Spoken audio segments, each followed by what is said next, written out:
Quelle est la prégnance de Bardon sur les groupes de sorciers modernes?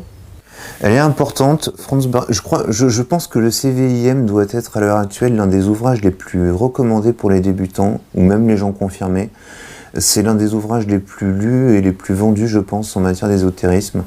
Donc il est clair que le chemin de la véritable initiation magique, et puis d'autres ouvrages, mais en tout cas celui-là en particulier, par exemple, enfin moi, dans le milieu ésotérique, je le vois passer tout le temps. Je le vois passer tout le temps. C'est vraiment un livre qui est extrêmement prégnant. Et alors, c'est assez étonnant parce qu'il est recommandé par des gens d'horizons très différents.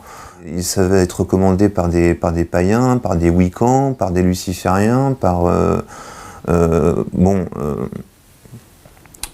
mais il y a un consensus assez global aujourd'hui, mais depuis déjà 10-20 ans facilement, hein, voire plus, voire 30 ans.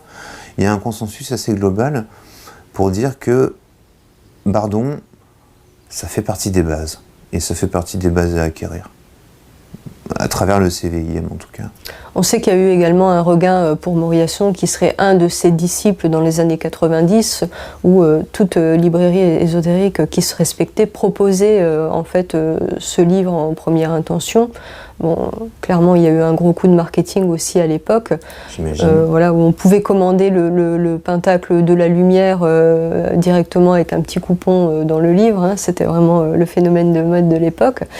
Et clairement, quand on regarde, alors là, par rapport à Bardon, la différence, c'est que c'est vraiment un livre avec des rituels.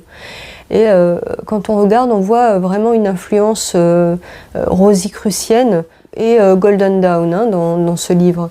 D'où ma question, parce que dans Bardon, on peut vraiment se demander s'il n'y a pas des influences crowleysiennes. Si, voilà. Je pense.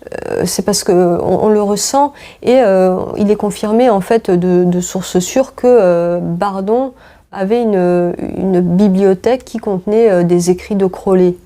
Et quand on voit Moriasson, c'est vrai qu'on vraiment on voit avec des rituels du pentagramme, de bannissement, etc., on voit vraiment une influence Golden Dawn.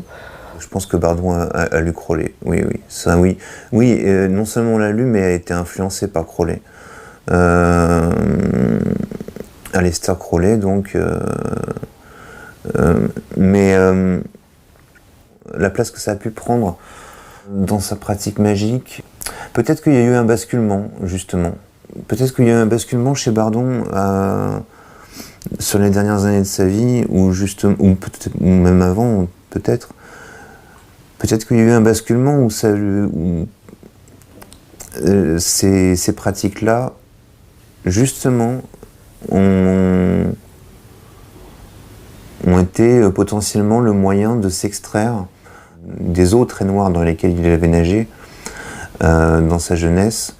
Et peut-être que ça a été un point de bascule, effectivement, pour construire après son propre système. Le système qu'on connaît aujourd'hui avec le CVIM, le chemin de la véritable initiation magique. Merci Shael. Merci Ginger. J'ai été ravie de vous recevoir sur Baglist TV. C'est un plaisir. À bientôt, au revoir. Au revoir.